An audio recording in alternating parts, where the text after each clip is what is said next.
sales in the GTA fell for the third month in a row. However, listings have surged. Is that creating a better situation for buyers? It would seem, but the question is for how long? So let's break down the latest housing numbers from the Toronto Regional Real Estate Board.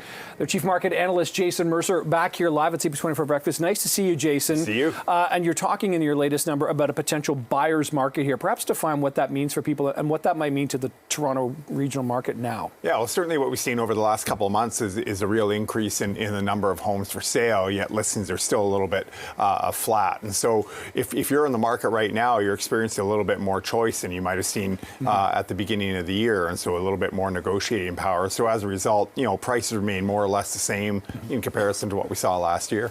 Right. I also, from your report, it's interesting that obviously interest rates factor into this, and there seems to be this feeling, or maybe it's hope, amongst both buyers and sellers that perhaps rates will come down. How is that going to impact things? Yeah, I think certainly on the selling side, you have homeowners that are looking to move around the market, and they're listing their home now as you move into the spring. It's historically been the strongest part of the year in terms of home sales, with the anticipation that buyers are going to start moving off the sidelines, especially if the Bank of Canada starts cutting rates, mid-year and into the fall. Absolutely. And of course, the one situation that we constantly face here is the supply side of things.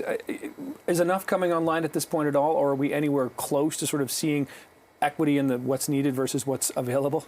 Yeah, I mean, the issue is right now we've seen a lot more supply in comparison to what we were seeing last year. But the anticipation is that, once rates start trending lower, you're going to see a lot more buyers coming into the market. So it really remains to be seen. I think it's going to be important to see, where we're at, in that relationship between demand and supply as we move through the fall, but even more so as we get into 2025, when we're starting to see more of what a normal rate is going to be as we move forward. Is your sense that this is the market is kind of these people that are sort of like champing at the bit, like as soon as they see, is a quarter point going to be enough to sort of release the hounds, as it were, or is it going to need to be a half point, 3/4 of a point? What is your sense there? I think you will start to see people move off the sidelines as soon as the Bank of Canada makes a cut, but even more so as we get into that, 50, 75, 100 basis points, and that's what some of our polling shows, is that, where rates are right now is such an affordability hit that there's some households that have every intention on purchasing a home, but they need to see, quite a bit of relief. And so some of those individuals may move into the market,